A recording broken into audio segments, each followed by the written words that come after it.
Immersed Robot. Hello, welcome to Immersed Robot. So I'm back in No Man's Sky straight away after my DPVR E4 video on the update, the Echoes update. I decided to go in and try it on my Pimax Crystal, and I was wrong, basically. I think that's the point of this video. So originally I was under the impression that this update had actually made PC performance worse, and I don't know if they've patched it since that first impressions that I gave. Not the first video I gave on the DPVR E4, because actually the performance was quite consistent in that one, but the first time I went into it I just felt like it was really performing quite badly. But I was playing on the Quest 2 then, and I don't know if that was what was going on. So I've got FPS VR running on the overlay, the overlay running at the bottom of the screen there, as you can see, and generally it's running a pretty solid 90 now. I wish I could drop this headset down to sort of 80 hertz or something like that, just to really get really give me that little bit of headroom. We are running pretty much on the edge of what is possible here, but this looks sharp. It looks really, really clear. I tell you, this is a fantastic experience at the moment. I don't know what was wrong with my first opinion of the update, which I spoke about on the Recented podcast. It must be because I was playing on the Quest 2, and we all know it takes a little bit more performance to do that compression and decompression and stuff like that. But look at this, 90 frames per second on a planet surface. There's no reprojection, there's nothing going on, and it looks really, really clear. I'm running at 60% resolution scaling in SteamVR in the Pimax Crystal, but this is sharp. 2504 by 2964 pixels per eye, and this looks fantastic. So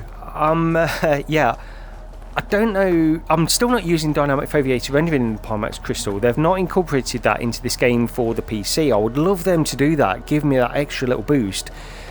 But I don't know, what is the benefit of me getting a PSVR 2 just for this game now? I'm not sure. Maybe it would still be worth it just to get a level of consistency. It might be the planet I'm on at the moment. But this is great. You know, we dropped down to like 87 frames per second there for a second, but it's not really that bad at all, and I don't notice any stuttering. Everything is perfectly clear, everything is really sharp. But I'm sorry, I'm a little bit excited about this one, but let me go into some settings. So I am running on very low settings, but I've also got DLSS running as well, and it looks sharp. You know, previously when I tried this, it makes an impact on overall sharpness, but you don't get any of that anti-aliasing at all. And in some headsets, this works better than others. Previously, my impression of DLSS in the Pimax Crystal wasn't great in this game, but I can't deny that this looks really, really good. And maybe it's giving us a slight boost. Let me turn that off, actually, just to we'll turn anti-aliasing off completely, see the effect. Actually, just coming back into it, so I've changed my mind on changing that on the fly, only because as always, this was a bit of an impromptu video and I don't want to spend too much time recording at the moment. But when you change the anti-aliasing from, and I did this originally actually before I started recording, if you change it from the anti-aliasing being off to something like DLSS, it takes quite a long time to transition, and I'm running at really low frame rates, and I feel like it's on the edge of crashing, honestly, when I do that. But when I was changing it off DLSS back to no anti-aliasing at all, it did the same thing. It just wouldn't revert. I was running it like something like 300 milliseconds frame timing, so that was no good at all. So I've decided just to revert to DLSS just for the purposes of this video, and it doesn't really offer any benefit in terms of overall clarity. I did see slight better clarity, but you do get the shimmering and stuff like that.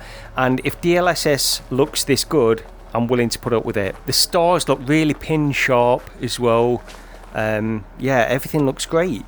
And there are times as I'm wandering around here, you can see it's dropping down to sort of 85 frames per second or so, but for the most part it's running at 90, and it feels really good. So I did speak a little bit too soon about this update on PC. Still tempted by the PSVR 2, don't get me wrong, but if I'm getting it running this good, and it's probably planet dependent as well. Let me get into my ship, see if we can break it anyway, and because that probably will, honestly. Okay, so back in the ship now, dropping down a little bit, a few frames here and there, honestly now. I'm not noticing a lot of stuttering though. It still feels good, but let's take off and see how it copes. Not bad at all so far. Okay, yeah, we are getting a few drops, a few stutters there. That's all usual, that's par for the course with this game. And as we exit the atmosphere, we are definitely going to get a major severe drop. There it is. Now we're in space, and we should be we should run quite well actually in space, those 90. But yeah, this looks really good, really sharp. And I'm still, you know, I mentioned running at 6% resolution scaling in Steam VR. Still a nice high resolution, 90 frames per second. The reason I went into the DPVR originally, the E4, was really because I could run that at 72 Hertz. Running at 72 frames per second just makes a little bit less demanding. But yeah, I'm actually quite pleased with the way this is performing now, and I'm gonna probably play a little bit more in the Pimax Crystal. I wish this headset wasn't quite as big. You'll see, I'm on camera, and it's that I'll probably get a hammerhead comment in the comments of this video. I always seem to get one when I'm wearing this and doing some gameplay footage. Look like a hammerhead shark, and yeah, can't. It is what it is. But yeah, looking great, running really well.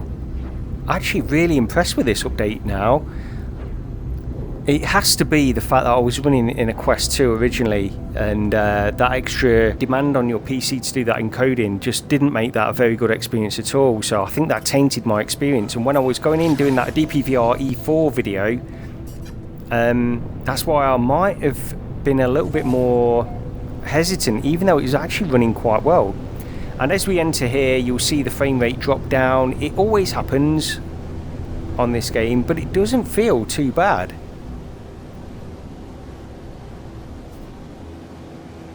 This is not far off the best I've seen it running, actually, after a major update at least.